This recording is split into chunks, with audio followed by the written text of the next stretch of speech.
Tomorrow night's teams are in, and Collingwood has made the big change, trusting Mason Cox to build on his memorable finals record.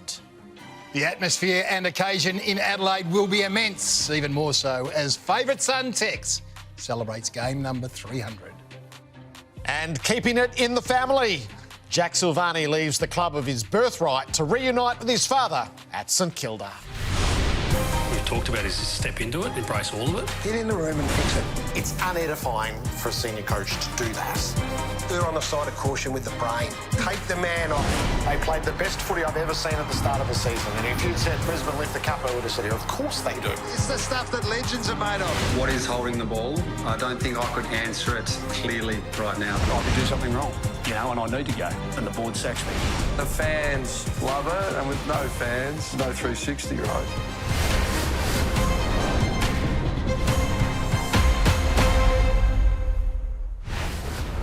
The eve of finals, the fever is starting to take hold. Has it got you yet, Gaz? They had me about 10 days ago, Gerard, to be perfectly honest, so I can't wait. No, we're here. Well done to everyone who got through this period without any men's football, that is. So it is here. It's going to be worth the wait. I just don't want the wait, Gerard. Yes. That's enough for the wait.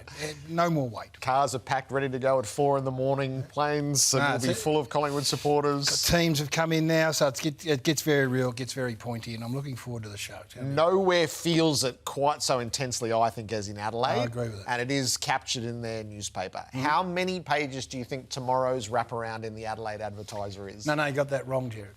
How much news will be wrapped around the paper, which will be text? That's how they're going to go about it. Do you know the answer? It's a 32-page wraparound. Gone light. It's like the old days of the Valentine's Day paper. There are 2,000 messages sent in by the Crows faithful in gratitude for their years with Tex. Well, what a long way he's come, the Texan. 300 games, and what a stage to play. I doubt whether there'd be too many bigger stages for a 300th game. So, yep, the Adelaide people will get around him. The Collingwood people will get around him. It'll be memorable. It'll be memorable, all right. Here's what we've got lined up tonight. Our favourite pairing, John Longmire and Adam Simpson. I was wondering today, they've been so sanguine all year. I wonder if this is the time where you just miss the old job a little bit. Yeah, well, I think we'll see it tonight. I think they're going to reminisce a bit and go down memory lane. I think it'll come out. All right. Mark Rasciuto to set the scene for us and the teams in a moment time.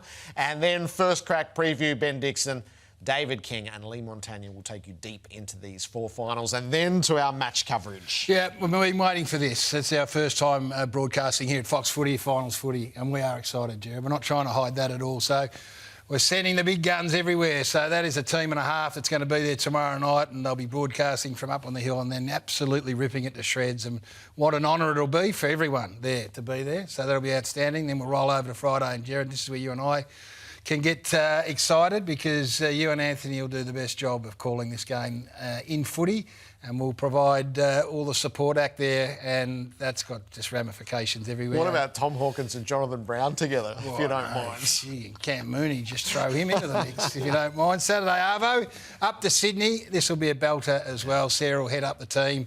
You're with Dermot. Me and Derm haven't travelled together back since the Channel 9 days. I'll bet you $100 he's late. But he'll get there and he'll do an outstanding job. And then over in Perth, we've got you covered everywhere. This is the strength of this Fox Footy outfit.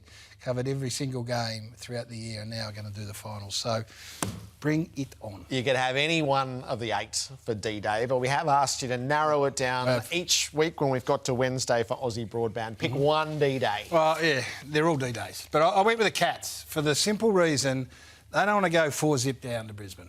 They don't want to, have to contemplate getting back into a grand final and have to go through a team that have beaten them 4 times in a row. So I think this is their time to put the flag in the ground, MCG. There'll be no secrets between these two teams. We can all go through the tactics and what might or might not happen. There won't be much that they don't know about each other. So they're mine for the Cats. I'm suggesting that Brisbane might win, but I think Geelong would very much like to get this out of the road and go straight into a prelim. All right, I've gone with Hawthorn, who at the end of September last year felt like the team with the bullet. They had laid the foundations. They were bitterly disappointed to bow out in a semi-final in all those acrimonious circumstances so close. They went to the trade period, got everything that they wanted. There were those who had them as Premiership favourites coming in, and they started the season like a German band. And then They've ended up winning one more home and away game. They lost one place on the ladder. They're still in an elimination final, but they're out of state, where last year's was at the MCG. Yeah. It is very winnable, though, and I've had this nagging sense all week that the team who wins this game will bore a hole into September. There's more than one final to be won, and if that's Hawthorn, maybe they can still see the preliminary final that they were left anguished not to reach last year. And of all that we heard from the coaches, I thought the most telling was Sam Mitchell said to us, if they lose on Saturday, it'll feel like a wasted year. Yeah, it did. Yeah. There's development Very within abrupt. it, but it'll feel like a wasted year if they're out. Yeah, that'll be a belter. So they're both in good form. 9 of the last 10 to the Giants, 9 of the last 11. You could go further back, but they're going to hit the ground running and both be in good form. So they are 4 fantastic games. They are.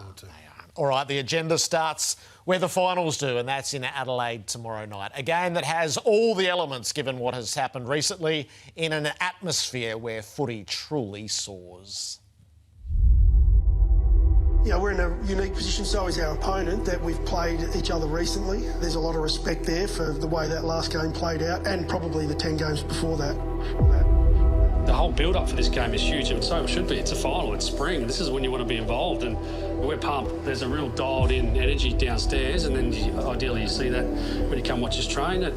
But that just leads you to the first bounce. This is the big one. The Adelaide Oval, packed to capacity. It's been a sellout for 3 weeks leading up to this game.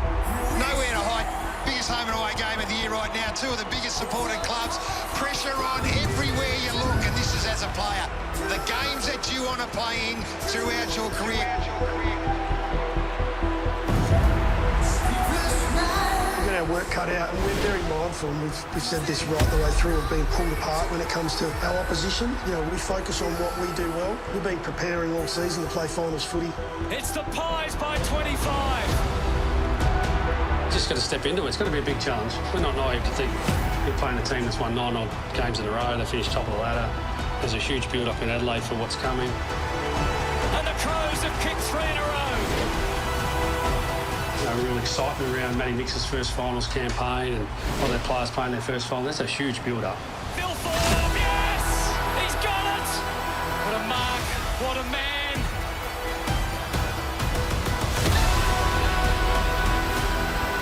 He's a different beast, this guy! That's part of our challenge, and that's the part we don't know, because we don't have experience on that stage yet. At least not to the level of our opponents. They've got more players that have played finals footy. He hands it off to Dacos. Nick Dacos! Oh, no! The Dacos difference! Again, this is what we've done all our preparation for, is to be in this moment. And in the city of churches, Adelaide are now waiting for September. A night they'll never forget.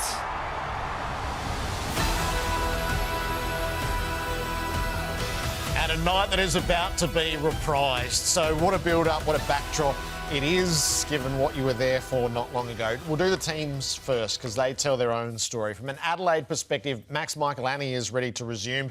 He did his hamstring in the showdown in round 20, and Luke Pedlar comes back. 7 games, 9 goals in his season. Dowling and Draper were seat fillers in the last game of the home and away season. The real stories are at Collingwood, where Will Parker is going to play his 9th game. And they have gone with Mason Cox. So Howe's injured and McStay has been omitted. On the McStay side of things, he hasn't had any luck since he got to the Pies. He arrived in 2023. He did his knee in the preliminary final. He dragged himself back for a handful of games at the end of 24 when they don't qualify for finals. He hurt his knee on Anzac Day, got back for the King's birthday, has played 11 in a row, but his form has been deteriorating. He left himself vulnerable, and they've gone for Mason Cox. It's a big call, Gerard.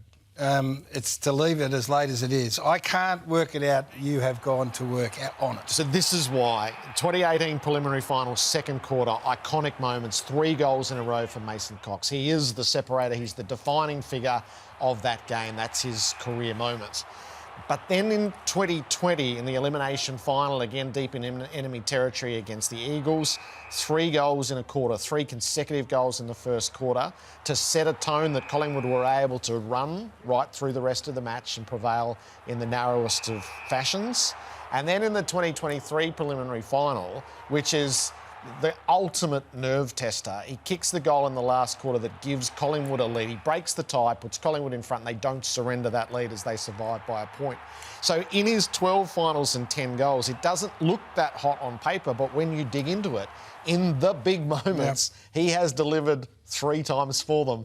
And in a game that might be right on the edge, when you need a big mark at one moment, maybe he can. Well, you've answered my question for me, but I'm still not having it. Yes, okay. So he's kicked 2 goals for the year. He's played 8 games. He's kicked 2 goals for in 8 games of footy. And they've waited until now. Now, there are other factors that will be taken into consideration here, and Rankine would loom as one of them and Worrell the other. 2 of the best interceptors in the competition. So the capacity for him just to compete aerially and not be outmarked might be enough for them. Because if he turns around and you kick 3 goals in a quarter, as I said, that's more than he's kicked for the year. He hadn't looked like it this year, to be perfectly honest and perfectly frank. And he's coming up a very well-drilled defensive unit. So it was a surprise to me, but McStay must have been, well, has been in some really ordinary form. The bottom line is Adelaide are better for the changes and Collingwood aren't. So that's just a small snapshot. Michael Lanny in and Pedler in, experience against the 2 kids going out, so they're a better outfit for it. And Jeremy Howe out of any side, particularly this Collingwood side, and the way that they've been defending of late is a whole. And, McStay and young Will Parker comes back in. So a little tick, little win for the Adelaide Crows. What it amounts for, I don't know, but it'll be real fascinating to see. I'm a fan of Mason Cox. I love what he's been able to do. He's a competitor. He'll front up and he'll work hard in the air. And maybe they've narrowed his focus down to just... Don't let Rankine mark against you. It is a big play late in the season or right on the cusp of finals. Is there anything in particular that's been nagging away at you as you've been thinking back over the events from 19 days ago when you were there and trying to forecast what it might look like when they come together again? Well, overall, Collingwood's form in the last 10 weeks, when I look at all the finalists and what they've been up to in recent times, theirs is glaring. Their form hasn't been great, as compared to everyone else who's winning their 9 in a row. They're 7 of 8, 6 of 8, 9 of 10, 9 of 11, 7 of 10, 9 of 11. You get to Collingwood 5 of 10. So that gnaws away at me, and you can't run away from that. And then on the night, as I said, it'll be, and our team will do an outstanding job tomorrow night. But this first quarter that Collingwood produced on that night should be revisited from their point of view. It was, I've spoken about this a lot, it was aggressive and bold, and it was 5 goals to 1 at quarter time. And then you had this 7-goal blitzkrieg from the Adelaide Crows, which is as good a footy as I've seen probably for the year. So it's all there. And anyone that says they can definitively pick the winner, you're better than me. I'm leaning towards Adelaide right now, but I can't wait for it to unfold. I can't wait for it as well. So there's no bigger name in the town at a time like this bigger. than We just our saw guy. his house. It's just bigger than Kirribilli. It's the longest driveway in South Australia. Mark Rasciuto, Adelaide champion. Roo, it's great to have you with us on 360. Welcome. Yeah, it's good to be here in September talking about the Crows for a change, but it's going to be absolutely huge.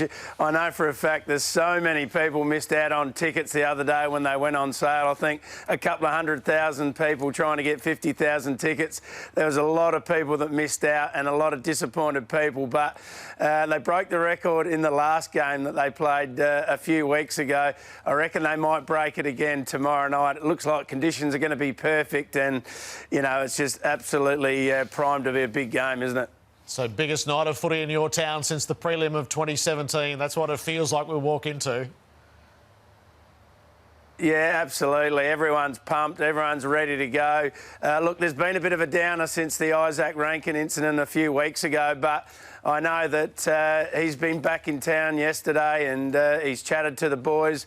I think the players are in a very good mindset and they're ready to go. So we know Collingwood are going to bring the heat. They always do on the road. They love travelling. They love playing at Adelaide Oval as well. So they're not going to be frightened about coming over to Adelaide. So it's going to be another close one. I can't see it being a blowout, that's for sure.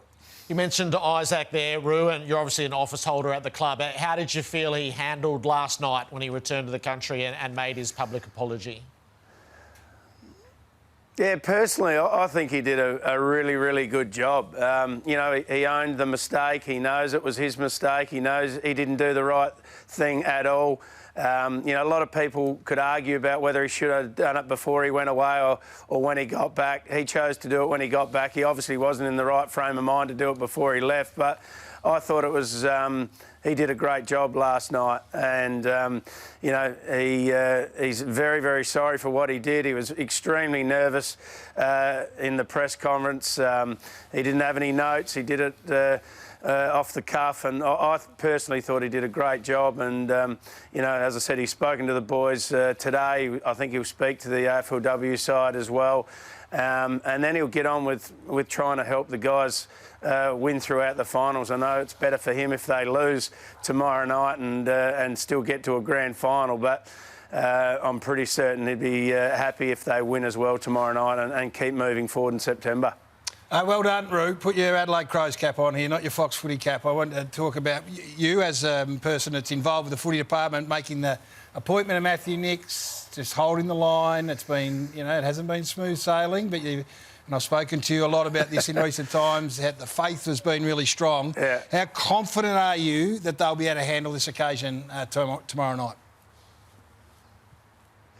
Yeah, there's been a bit of commentary, Gary, hasn't there, about whether you need finals experience to do well in the finals. But, back when I played in 1997 and 1998, they didn't have it, and they did it then. And I think Richmond were pretty good in 2017 when they knocked off the Crows as well. And one thing that the Crows have done this year is they've exceeded expectations all year. They come from 15th last year. There wasn't high expectations at the start externally. I know internally they were definitely shooting pretty high. But what they've been able to do is keep adapting and changing. They couldn't win on the road at the start of the year. They started winning on the road.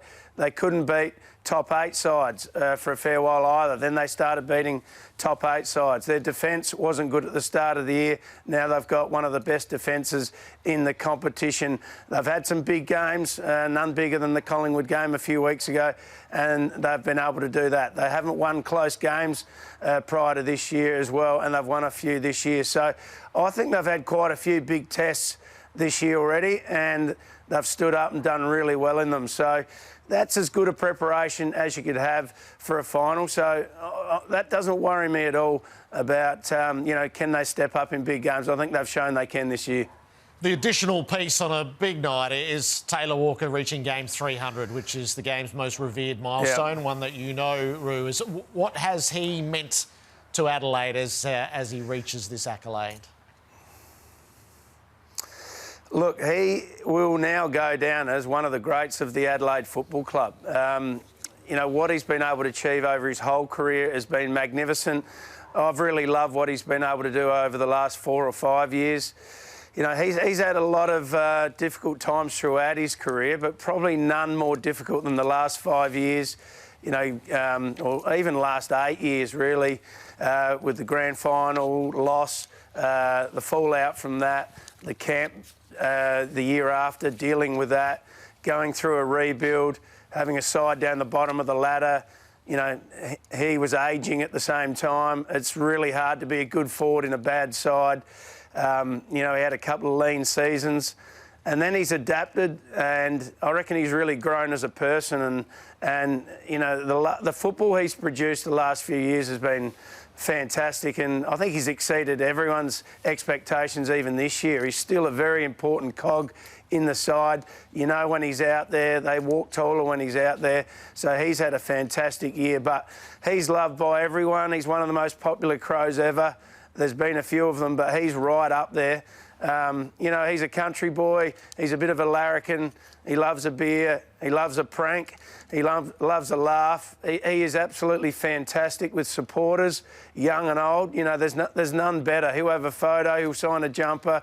He'll send a video message whenever you ask him. So he's really, he's made some mistakes. We know that, and he's owned them as well. But apart from that, he's nearly the perfect footballer at the football club. So, everyone loves Tex. I see him every week on Triple M. Everyone loves him there as well. So, yeah, I think it's going to be... And that's another reason why tomorrow night's going to be huge. It'll be jam-packed. I think he'll play a good game in his milestone game. The good players usually step up and try and play well, and I think he'll do that tomorrow night.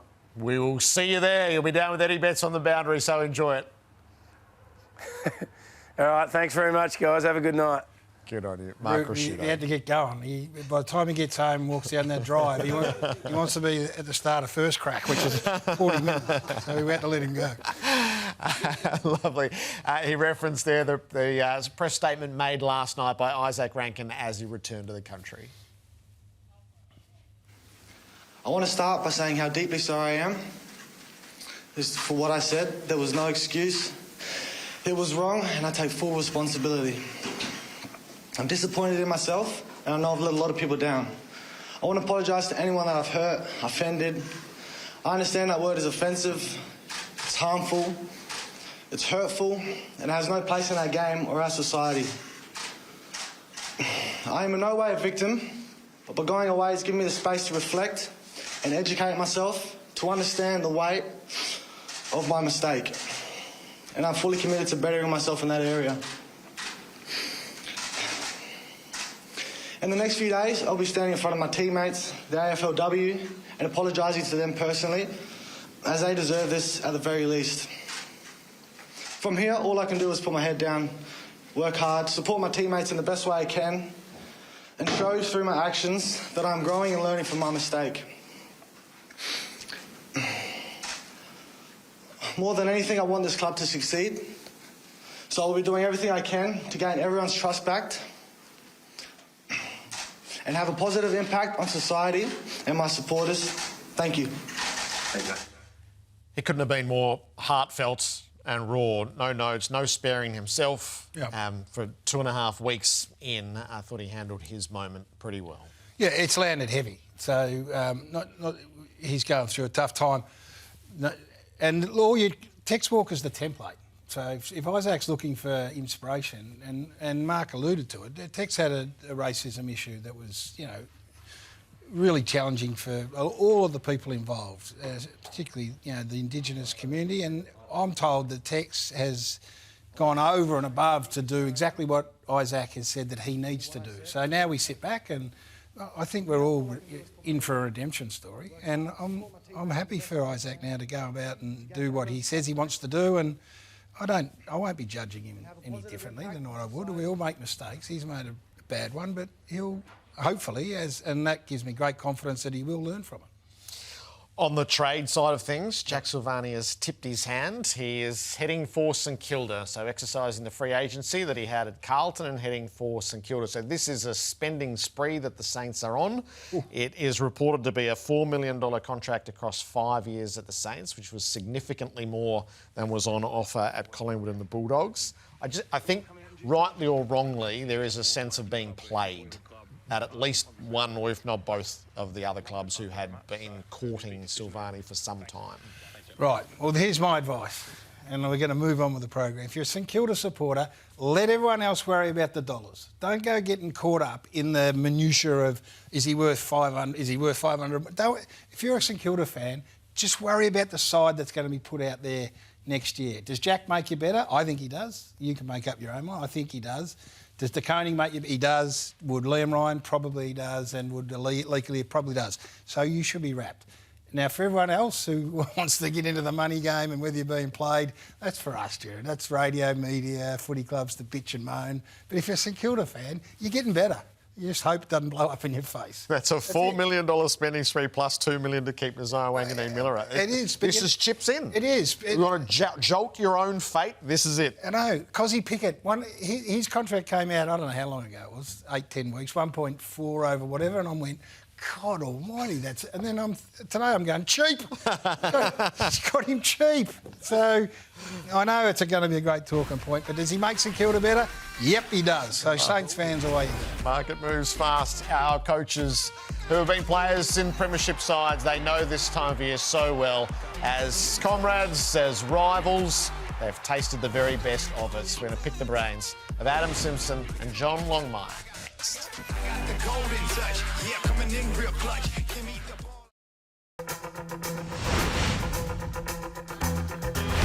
17 minutes without a score. Cameron wasn't sure what to do. Peatling was! Pure from Peatling! Is that the golden goal? boundary throw in. Cameron ran over the top of it. And he smashed it through on the right boot. Wow, Collingwood have had all the play in the final term. They've had all the inside 50s. But the Crows hit you where it hurts on the scoreboard. Next goal wins. Is that ridiculous? They've just been like hen's teeth tonight, goals to shallow boundary throw in. Cameron sort of weird goal, stuffed it up. I've never seen a game like it. Crows attack, shallow throw, and it should have been called back. It's not. Peatling pounces and goals. A moment of controversy. A throw-in that should have been recalled. Adelaide strike. They have an 8-point buffer. Small margins. The Macca's quad call takes us back tomorrow night to Adelaide Oval. Simmo and Horse have lived all of this. I wondered whether it was the time of year where you might actually miss it. Adam Simpson, welcome. I do miss it a little bit. Yeah, just looking at a couple of bits of vision today, it just it reminds you why you do coach. It's for this month ahead, so missing it a little bit. John Longmire, hello. G'day, guys. Yeah, I guess I miss the smell of the freshly mown grass when you walk out on the training track for the first time in September. That's always memorable. And I guess a little bit of the nervous anticipation, you really feel as though you're alive around this time of the year. You can't keep a good man down though, Horse. You phoned me during the week, your number came up on my phone. I said, hello, this is nice hearing from the former Sydney coach. And he said, how did Adam Simpson get his name onto the list of presenters for the... He was flat, the champ. I had to get him back up. But well done, Adam. You're the rise and rise of you as the media darling continues, and congratulations on being the Jock McHale Medal presenter. Thank you. You know I'm the bridesmaid. You know I was the second phone call. The first phone call was the guy to my left, but he knocked it back, so I was the cheap handball over the top. Yes, that's what I was. But I'm more than happy to take the honour. On the Bible, my kid's life. Horse. I did get a phone call, Gaz, and I did get a phone call, but I had to bat it back over the net because I knew, Simo, how much it meant to him to be front and centre on grand final day. So I wanted to give him the opportunity to stand there again on grand final day. Oh, we've had two bombshells 2 weeks in a row. Yeah. Too good. You know, you can't lose this one. This time of year, we love a checklist, and the best checklists are on whiteboards. John Longmire, if you were to tell us what do you have to get right heading into a final series, what would your whiteboard look like?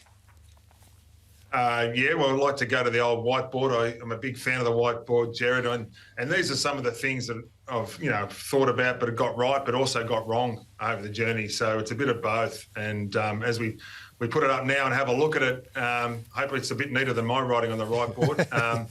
The relaxed yet ruthless, there's a combination of this one and the second one that really sort of resonates.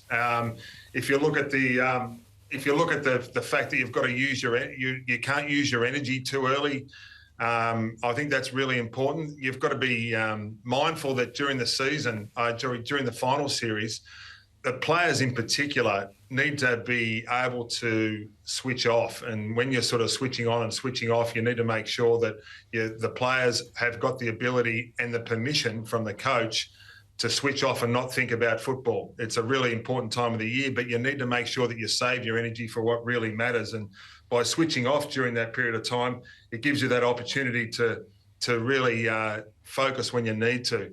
The third one is, and Simo and I spoke about this, and we can both recall moments that matter over our coaching journeys, in particular in finals, there's some moments in big finals games that you can just recall off the top of your head that the players get right. That's a really important aspect. The next one is training intensely. Probably a couple of times during the coaching, maybe I backed off a little bit at times. And, if you've got a bit of a few injuries in your team and your squad, you get a bit nervous this time of the year, and you can't fall for not training intensely. You can back them off a little bit too much, and it'd be interesting to see what the Giants do in that regard. And further to that, injuries, the uncontrollables, they're the things that you can't control. What happens and how many players that you actually play that have had a bit of a limited run on the way in. You can't do much about injuries when you get in game, but how many do you play that have had limited preparation? That becomes a big factor as well. I don't know what you think, Simo. Do you have anything else to add? No, everything there is exactly right. I mean, trying to stay in the moment is probably the critical thing. And the first one you had there, I think it was which one? What was the first one you had on that list, Horse? Relaxed yet ruthless. Yeah, we used to have a lot of final series. We would do the smiley face and then the straight face, and it was be relaxed until you cross the line or until there's a moment where you switch on, because even the pre-game warm-up goes for a bit longer, and as the national anthem, all those things. So enjoy all that, but there'll be a time where you're straight-faced, and that's normally for me it was when the ball bounced back as a player. But if you're playing these days, maybe it's a bit earlier. What's your attitude, both of you, to injuries? It is one of the storylines out of this weekend, and we spoke to Adam Kingsley about it. They got 5 genuine. So how did you decide in the end? I guess for me, I think it would be the hardest thing. Who do I have faith in? Who do I understand? History comes into it, I guess. But what was your determining factor on ticking or not? Yeah, it's a really interesting one, Gaz. I mean, your best players play. I guess that's your starting point. But then you're working back from that, and how many have you got on that list, and how much training have they done? So that even if they've missed games of football, how much training have they done? And you can see the list there. They're pretty important players, and you love to have them fit and available. But how much of a risk are you taking by playing 3, 4 or even 5 of them at once? We've got away with it a few times when I was coaching, but we also made a few mistakes at different times when we were coaching. But you make those decisions with the facts in front of you. You don't have the benefit of hindsight. And I don't know whether, Simo, you've got any theories behind that, but you can get away with 2 or 3 that have had limited preparations, but not much more than that. Yeah, look, you'd like to have everyone at a specific role. That there's backup roles for the players that are in the 22, but you can't replace McGovern, for example. So him getting up for me back in the 2018 final series was so important for that grand final. But on the flip side too, we lost a few players in that campaign that the next soldier came in and just played the role. It wasn't the same player, but it was the same role. So I'm sure all the teams across the competition will be dealing with some sort of just come in and play your role, or hey, listen, you're a bit underdone, we're going to back you in. John, you had one other supplementary lesson, and something that you Kangaroos lived through, and as a coach, I imagine it's a scourge from the box. What's the extra? Accuracy. This is one of the key ones, and I think it was Lee Matthews said probably the most important stat in footy, particularly in finals, but especially playing away finals. Accuracy. If you waste your energy early in the game by hitting points, kicking points, if you're playing really well and you're not putting the score on the board, it does get a little bit frustrating. The pressure builds. It's probably just a key stat in footy at any particular time in the game, but particularly in away finals games. And as you mentioned, when we were playing in '98, I think it was, in the grand final against Adelaide, the boys, I wasn't playing that game, but I think it was 2 goals, 18 to one end. And so in the end, you look back on that, and it's one of the big regrets of not getting right on the biggest time. Just give us a little insight into Matthew Nicks tomorrow night. Take us back. Your first final series. John, does it naturally come with nerves? Yeah, it does. I mean, Nixie's been around for a few years. I was in my first year in 2011, so he's got a bit more experience sitting in the seat, so it won't be completely foreign to him. So I'm sure that he's got the right people around him. You rely heavily on your senior players, and he's got a number of players there that maybe have tasted a bit of finals, but he's also got a few there that haven't, and so he'll be trying to keep those ones that haven't at ease, and really using the ones that have enormously. Jordan Dawson's got a pretty good head on his shoulders, and the senior players in that group he'd be relying upon enormously. When we played in 2011, we played Rossi Lyon, who was a friend of mine at Marvel Stadium, and I just recall relying heavily on the senior players, and I'm sure Nixie will be doing the same thing. What about 2015 for you, Simo? We have a look at this, the Sydney game against St Kilda. Yours is 2015. Yeah, well, if you look at this vision, it reminds me how good Adam Goodes is, by the way, and was. I suppose it depends where you play, who you play, how long you've been around. The first thing that I draw upon is my experience as a player. So I'm sure Nixie played a few finals games in his time and knows what it's like. So you put yourself in the player's shoes. What are they going through? This was our big moment in our final series. This is a prelim. We were 22 points down the first quarter. It's scoreless, and Josh Kenny just did something special. And sometimes Horse spoke about moments before, and sometimes you just need your players to stand up in big moments. And that really righted the ship for us. I was pretty happy about that. A bit younger there, Horse. Jeez, you haven't got as many grey hairs there, mate. No, I haven't. But I think overall, you put yourself in the player's shoes is the first thing you do, and there's an advantage of actually having playing the game at any level before. I mean, it doesn't matter what final you're in; it feels different. So, what are they going through? How do you manage that? Expectations? How do you not play the game in your head too early, and then getting on with the job? And once the game starts, after 5 or 10 minutes, it does settle. So, can we get through the first 5 or 10 minutes? Okay, before we go to a break, and you're with us for 2 breaks, they demanded their finals champions and premiership heroes. They said, we want 2 breaks. Take us back to 19 days ago, Simo. These 2 teams played. What do they take out of it? Yeah, look, I think we reviewed this game a little bit, didn't we, about both teams going into a +1 situation. So we'll finish off this segment with just a little bit of the 2-minute drill. So when the game got really tight, what do you do when you've already got a +1 at each end? And Adelaide's, they normally go to an extra with their wing. So you see Isaac coming, trying to get behind the play here, and there's already an extra because that's the way the game was played the whole night. So, and Horse be interesting to see what you do in this situation. So he squeezes back up as a wingman. It settles down again, but they really go into their +1 mode, and that means it's a winger that goes behind the play. And what's interesting is, and this happens all the time with Collingwood and Adelaide, is, okay, I'm going behind the play. I'm the extra now. I'm the 7th defender. Now it's over to Collingwood to go, well, we'll equalise that. We don't like a spare versus spare. There's only 2 minutes to go. Or, no, we'll have our spare behind the play and we'll try and get some overlap and beat you in the front half. So as this goes, it goes to a stoppage at the other end. And it ends up being Pendlebury who's playing wing versus Cumming, who's the deepest defender. And this is the 2-minute drill. So Collingwood know we don't equalise. We actually take it on with the extra. They're going to try and find that extra player. So as this ball comes in, how can you get it into Pendlebury's hands? Now, I'm not sure if Pendlebury does this deliberately or not. It'll be interesting to see if this does happen again. But he gets picked up, and that frees up the most dangerous player in the competition in Dacos. Mm. So you've got now Dacos versus the deep wingman, and can you get it into his hands? It's a free kick. He has a quick look, Cameron, and doesn't decide to use it. And this is now advantage Adelaide because now he's bypassed the spare, and now it's into this. And there's a bit of junk there. If this does get through, there's a spare behind the play. So if it happens again this week, I guarantee you Adelaide will play a winger behind the play and Collingwood will not equalise. And Horse, you're a bit different. You'd like to equalise those type of plays. Well, if it was a 7v7 but wouldn't go 8v8 and you'd have the extra with the 8th up around the ball in a dangerous position, but certainly I wouldn't go any more than 7v7. And it's going to be really interesting to play out if it's, as you mentioned, a really close game. What you can't afford to do if you're Adelaide is to let the most dangerous player in the competition free. Or Scott Pendlebury if they're trying to save the game, because he's the on-field coach and you need to make sure that he's not pulling the strings. Yeah, I'm sure that clip's been shown inside both camps as well. All right, so we're getting smarter all the time.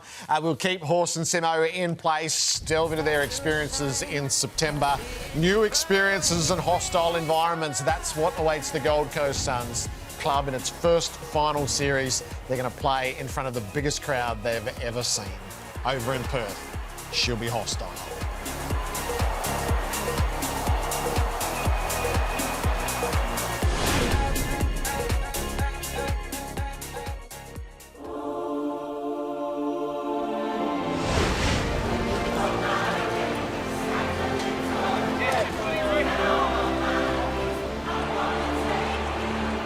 Finals footy, the very best time of year, and don't we know it? Winter gives way to spring, and with it, an equal dose injection of tension, hope, and excitement. This is what you play for. This is what you live for as a footballer. Welcome to September 2025, to the making of history. Opening with a Thursday night qualifying final, Crows and the Magpies. Just 3 weeks on from that spiteful nail-biter. Another stepping stone in Adelaide's meteoric rise to the minor premiership. A night they'll never forget. Now to salute one of their best. Oh, vintage Tex. Debuted against the Pies all those years ago. And he's equal to the big stage in his first game. Now fittingly brings up the magical 300 against them. And yet, against Nick Dacos. I get a little bit excited when I play against Nick. Just like Tex, we marvel at the little maestro. When I played against him this year, I was like, this kid's a freak. At the forefront of another black and white September campaign. The Dacos difference. Friday night, Geelong and Brisbane. Two teams who only know how to contend. And that's the way we love it at the MCG on a Friday night. That breathtaking prelim of 2024. Cam Rayner to get them to the granny. One for the ages. Now they go again, fueled by the same unrelenting appetite for greatness. With a showman, Bailey Smith. Bailey Smith! Why wouldn't he? And the Coleman medalist, Larrick and Jeremy Cameron. Oh, Jezza. Jeremy Coleman. Up against the refreshed leader of the pack, Lachie Neale, back to bolster the premiers. They're staring success right in the eyes. Super Saturday elimination final doubleheader. Firing up with the Giants taking on Hawthorn. The two wild cards. Match winners and swagger everywhere. Headlined by Toby Green, the fiercest of competitors. Papley's got a little bit to say there. He's looking overweight. See how he goes second half. Showed us all again last week. Not that we needed reminding. Sam Mitchell's Hawks fear no one, climbing themselves to walk the September tightrope. Next up in the West, a September arrival 15 years in the making. The Suns are playing finals footy. All under the craftsmanship of Dimmer and his midfield dynamos, Noah Anderson and Matt Rowell. Up against the Dockers, belief and credentials restored. Ruthless from the Dockers. Armed with a unicorn and the prancing pony, thriving with his second chance. He's not just a one-trick pony. Here we go. Finals footy, the best time of the year. Watch it and feel it in magnificent 4K Ultra HD. Right here on Fox Footy.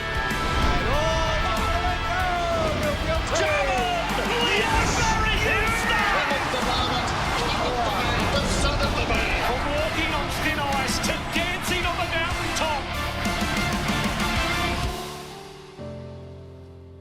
What a setup that is on Fox Footy. All the finals called here. Taste of things to come, Gerard. Yeah, is it ever?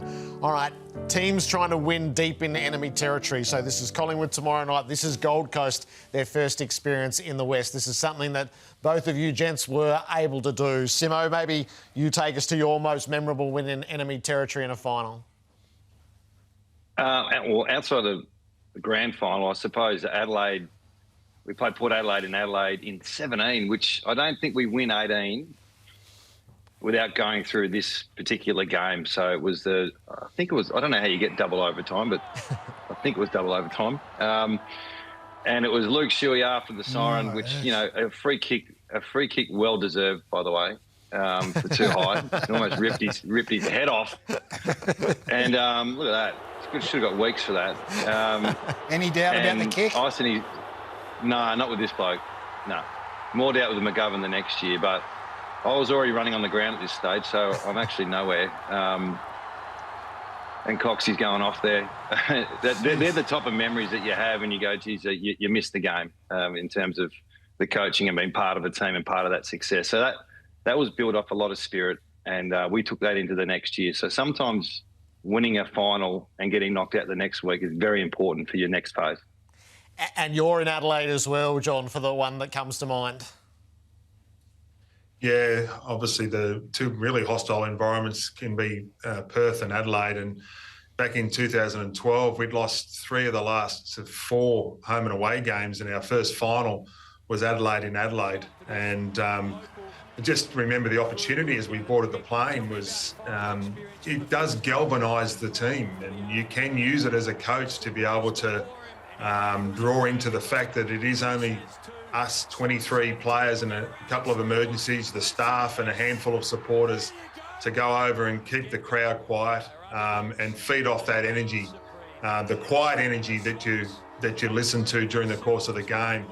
And some of the most memorable moments I can recall are away finals wins, and that one in particular really stands out in my mind as setting us on the path to the Premiership a few weeks later.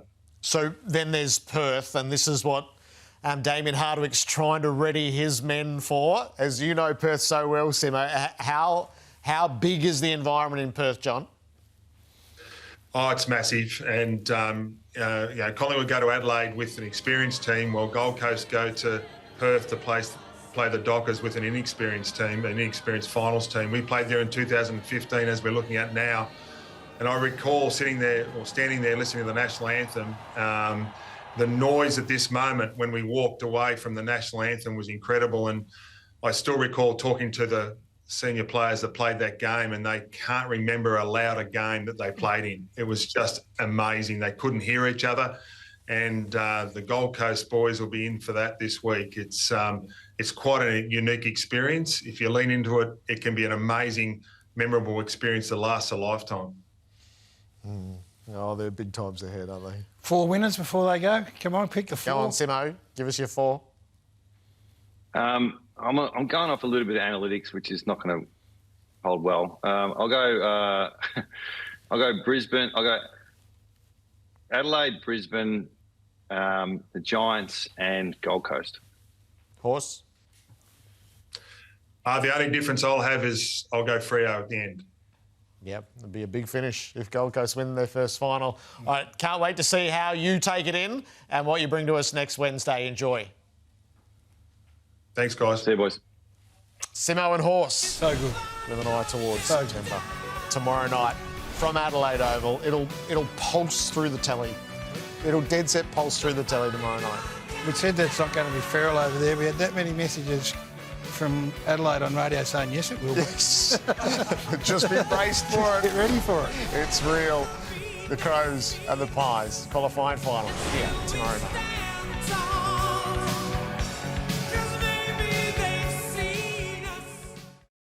Time for our points bet update with Bernie Vince. Bernie, welcome. Thanks, Gerard. Well, finals footy is upon us, and I want to pay close attention to the 2 qualifying finals. First of all, Thursday night, Adelaide v Collingwood. What a cracker this sets up to be.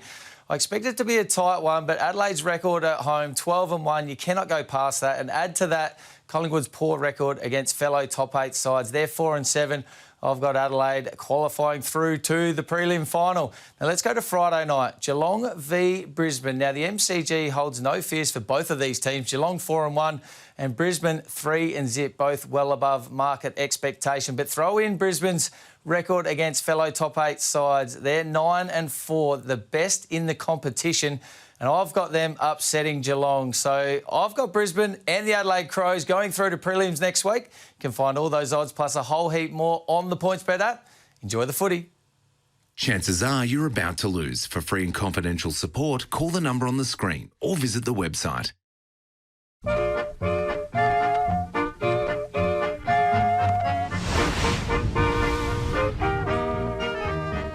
stars at night are big. Deep in the heart of Tex, hey, last pick in his draft, cult hero immediatay, and now historic figure in the Adelaide Crows Footy Club. He reaches 300. It was a slow pick-up on the music, Gerard, but now I get it. I reckon of all the players that we've watched over, 300 games is a long sample size. I don't know if I've seen anyone mature before our eyes, like Tex has. From the Broken Hill Bogan, all through the different iterations, the problems, the challenges, the redemption piece.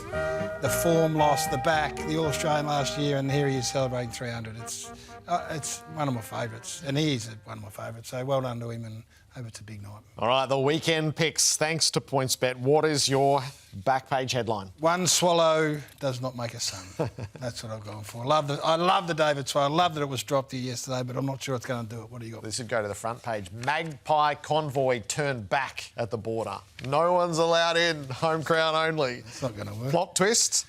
Charlie for Zach, or not at all. So Charlie wants to go. Zach Merritt maybe wants to go. So, OK, you can go to each other's side, and that's it. Yeah. Go away over summer and have a think about that. You? Saints labelled the new Nepo baby. Oh, yeah. That won't be the first time we've heard that. No, last dollar. Where's your last dollar going? I'm with Justin Longmuir and the Dockers. OK. What about you? Safe. There'll be an outright leader in the GVPs come Monday night. Good Lord, Jim. Our stars that is will pressure. star. The good news is Mark Rasciuto's just entered his house. He's just walked in the front door. And he is going to enjoy First Crack Preview.